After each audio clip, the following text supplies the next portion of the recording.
Hello you lovely lot and welcome to today's video.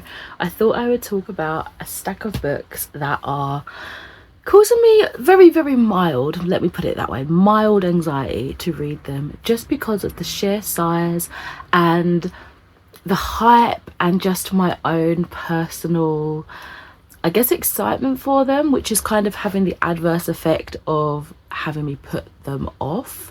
They are chunky books, so that also doesn't help. But of course, everything I bring into my collection, I am intending to read at some point. So of course I want to read it. It's just a matter of when. So we're going to start off with the first book, which for me is the continuation of the Throne of Glass series. And this is Empire of Storms by Sarah J. Maas. This is the series. From this point onwards, I'm planning on buddy reading with my friend Deborah from Hills of Books on Instagram.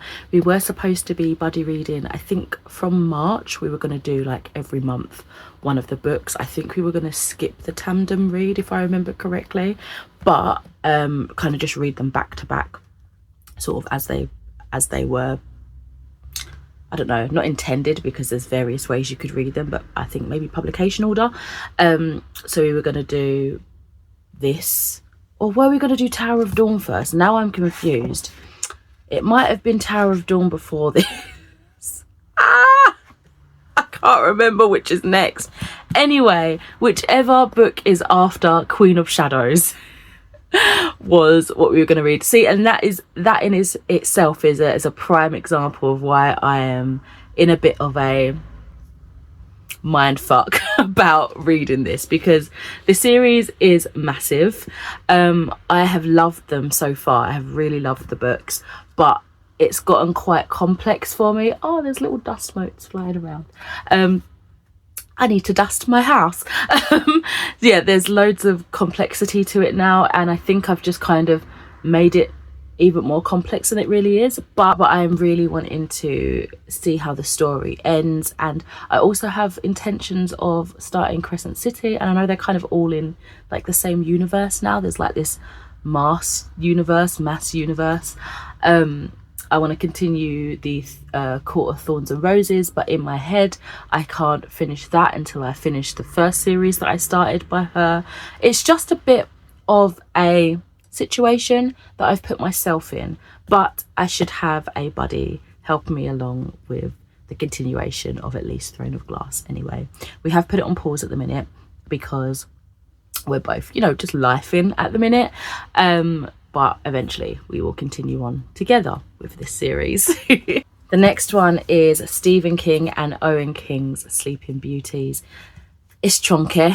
It's one that I am more excited to read in the like backlist of Stephen King books, but in saying that, I'm intimidated because it's massive. It's quite an intense story. I think most of his stories are intense, but I'm quite a newbie to the Stephen King universe. I've only read a handful of things, and not many of them have really fallen into like the fantasy horror vibe.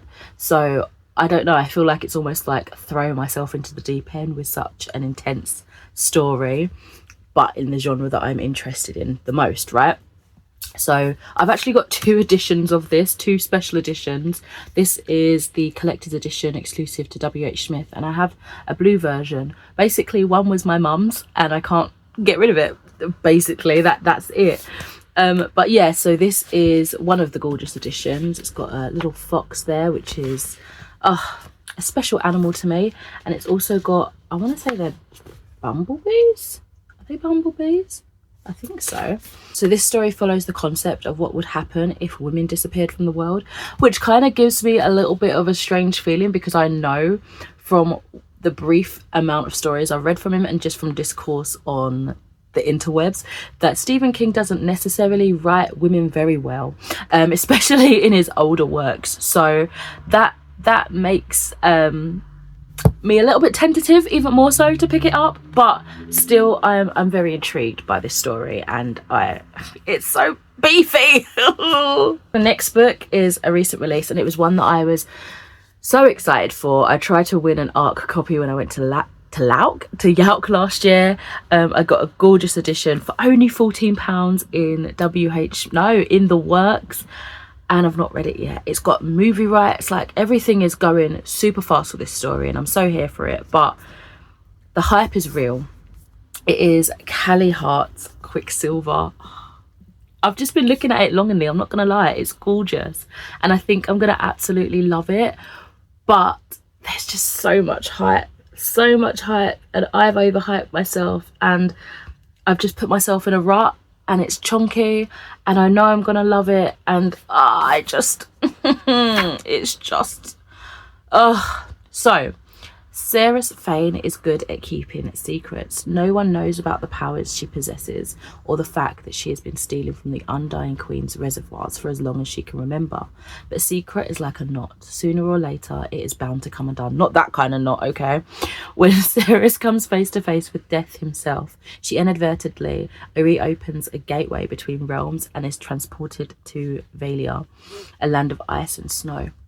The Fae have always been the stuff of myth and legend, of nightmares, but it turns out they're real, and Sarah has landed in the centre of a centuries-long conflict that might just get her killed. The first of her kind to enter Valia in over 1,000 years, Sarah mistakenly binds herself to Kingfisher, a handsome Fae warrior. Why did I read it like that? A handsome Fae warrior with an agenda of his own. He will use her powers to protect his people, no matter what it costs him or her. Death has a name. It is Kingfisher of the Azure Gate. His past is murky, his attitude stinks, and it is the only way Ceres is going to make it home.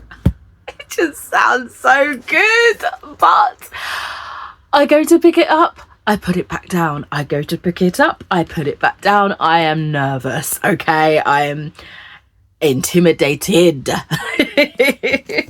Another one here. This is kind of like a modern classic, I guess you would say.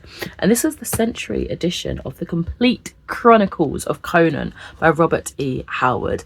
And I feel like it's one of those stories that kind of was the predecessor for books we have now, if you know what I mean.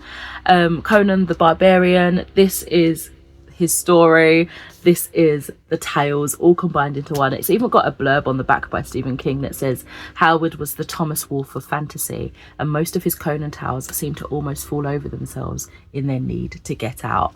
So yeah, this has been on my shelves for the longest time. I think it was actually like transcended, that's the wrong word, it was a hand-me-down from my brother many moons ago. But yeah,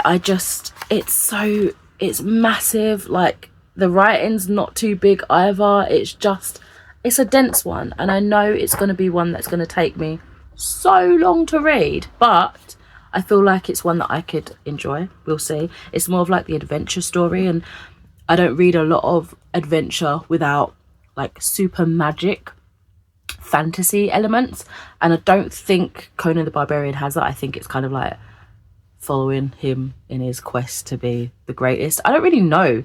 That's another thing. I'm very murky on the exact story, if there is. I think it is literally just a collection of his adventures, right? And I'm unsure. But I want to give it a go, but I'm nervous. Coming down to the last two books, one of them is also I would consider a classic. I've got two versions of this because I didn't realise. I think some might have a part 1 and a part 2. It's a beautiful edition. I don't have it to hand at the minute, but I have another gorgeous edition. And I remember when I was a kid and I was like, Mum, can I get this book please? And she was like, I swear you've already got it. I was like, no, I haven't. Turns out I did, but it was the other version. Anyway, I digress. This is Grimm's Complete Fairy Tales, and this publication in specific is by Fall River. So this is a beautiful, stunning edition, and I've probably read the majority of these stories in some form or another, whether it's like the Disney adaptations, whether it's actually reading like snippets, like a smaller collection of Grimm stories, reading a retelling, that sort of thing.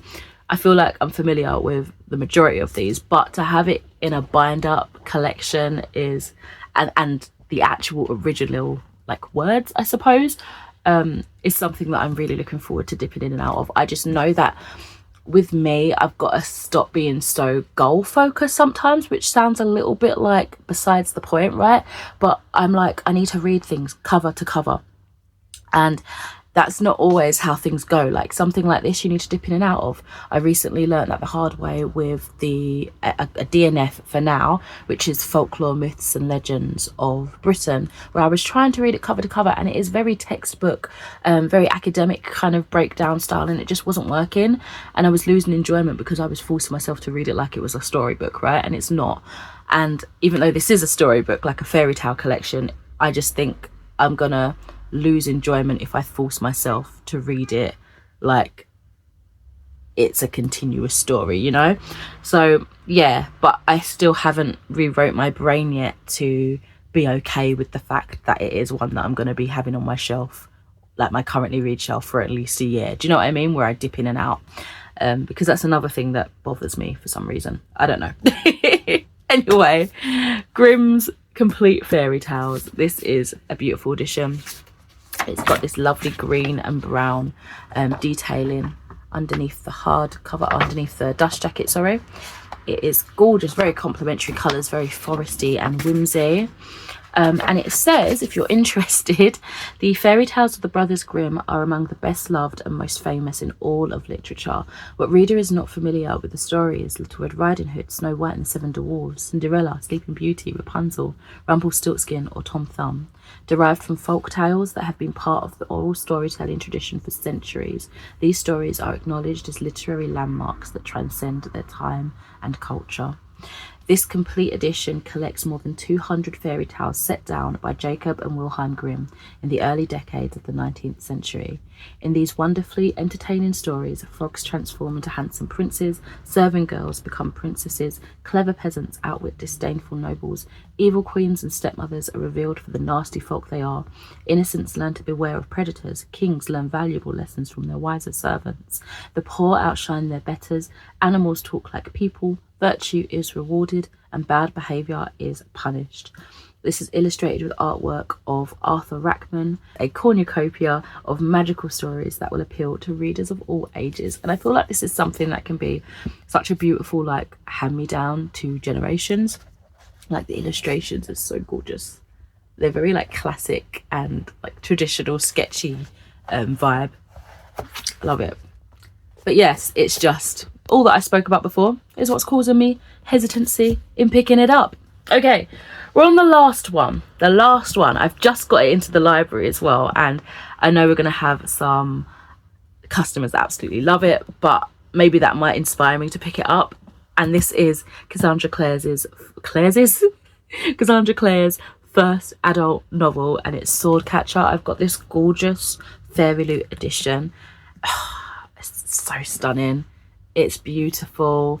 I am just intimidated. And also, again, I mentioned with like the Sarah J Maas thing, I have a thing where I have to finish like a previous series that I've already started. And to me, even though I finished the original, like, is it 5 or 6 books of the Mortal Instruments, technically that's such an in-depth series where like it goes into the Clockwork Princess and all of those.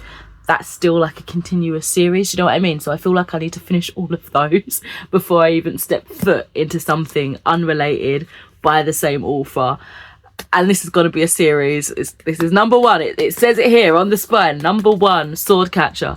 So yeah, I am just shooting myself in the foot. And to be honest, this is kind of why I've put myself on a it's so stunning, on a low buy, because I'm finding more and more that there's books where I have that weird thought process in my mind where I need to finish other things first, and I just can't get past that, and I don't know why.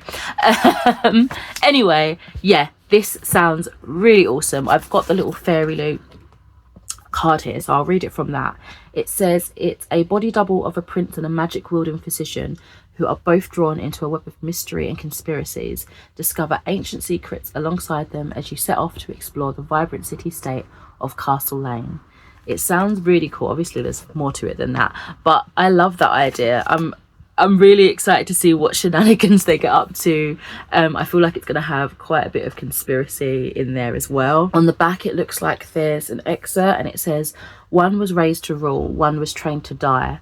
Welcome to the Chronicles of Castle Lane." The crowd roared. The sound was like thunder, like a storm growing closer and closer. until it seemed it would shudder the sky apart. I loved that description. In this moment, it did not matter that Kel was not truly their prince. Their excitement seemed to catch along his bones as if his marrow were filled with black powder. He felt it as a fire rising, becoming a blaze within his blood. It was overwhelming to be so loved, even if the love was not truly directed at him, even if it was an illusion. It sounds so good!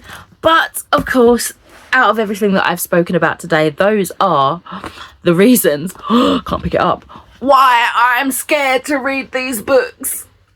Just look at the size alone. That is heavy. That is like probably a weight I could just about lift at the gym. This is the, how many books? 1, 2, 3, 4, 5. The 6 books that I have on my TBR that I'm scared of, quite honestly. They give me mild anxiety. Have you read any of these? Do you recommend any of these?